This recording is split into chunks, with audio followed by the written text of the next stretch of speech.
এই ভিডিওতে আমরা দেখব WPO সফটে কিভাবে ইনক্রিমেন্ট এবং ডিক্রিমেন্ট ইউজ করা যায়। ইনক্রিমেন্টের শর্ট ফর্ম INC এবং ডিক্রিমেন্টের শর্ট ফর্ম DEC। সো এখানে মূলত আমরা একটি ইনক্রিমেন্ট দ্বারা ডাটা রেজিস্টার ভ্যালুকে বাড়াবো, ডিক্রিমেন্ট দ্বারা ডাটা রেজিস্টার ভ্যালুকে কমাবো। সো আমি সরাসরি চলে আসলাম। তো চলে এসে যদি আমি এইটাকে রিলেট করলাম, রিলেট করে আমি একটি ইনপুট নিলাম। আমি ধরে নিলাম x0 যখন আমি দিব একটি ডাটা রেজিস্টারের ভ্যালু হাফ হবে। সো আমি লিখলাম INC ইনক্রিমেন্টার শর্ট ফর্ম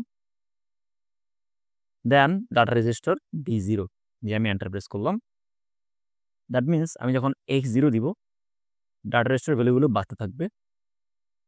আর একটা ইনপুট নিলাম LD স্পেস x1। এখন আমি x1 দ্বারা D0 ডাটাগুলোকে কমিয়ে নিয়ে আসবো। সো আমি লিখলাম DEC স্পেস D0। সো আমি যদি এটাকে কম্পাইল করে সিমুলেশনটাকে রান করি, দেন অনলাইন মোড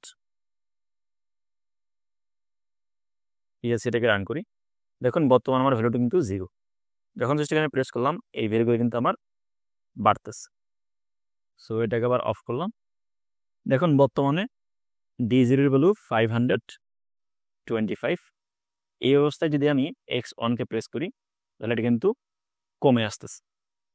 এখন আপনি যদি চান যে একবার প্রেস করলে 1 করে বাড়বে, ইনক্রিমেন্টও 1 করে হবে, ডিক্রিমেন্টও কি 1 করে হবে, তাহলে এই নর্মাল অ্যানো কন্ট্যাক্টগুলোকে আপনাকে পজিটিভ অথবা নেগেটিভ ট্রানজিশনে কনভার্ট করতে হবে, বা রাইজিং এজ অথবা ফলিং এজে কনভার্ট করতে হবে। সো আমি অফলাইনে এসে ডাবল ক্লিক করলাম, এই LDর জায়গায় আমি লিখলাম LDP, এটাকেও করলাম আমি LDP, রাইজিং এজ করে দিলাম। যেহেতু রাইজিং এজ কি করে, সে একটা বাস পাঠায়।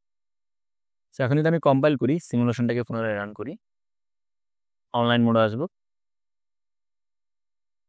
দেন সিপিইউটাকে রান করবো। সো এখন দেখুন যখন আমি এটাকে একবার অন করলাম, সে অফ করলাম, আবার অন করলাম, এক এক করে ভ্যালুগুলো বৃদ্ধি পাচ্ছে। আবার যখন আমি ডিক্রিমেন্টটাকে অ্যাক্টিভ করব, ভ্যালুগুলো এক এক করে কমছে। সো এইভাবে আমি চাইলে খুব সহজে ডেল্টা PLC-তে ইনক্রিমেন্ট এবং ডিক্রিমেন্ট ইউজ করতে পারি।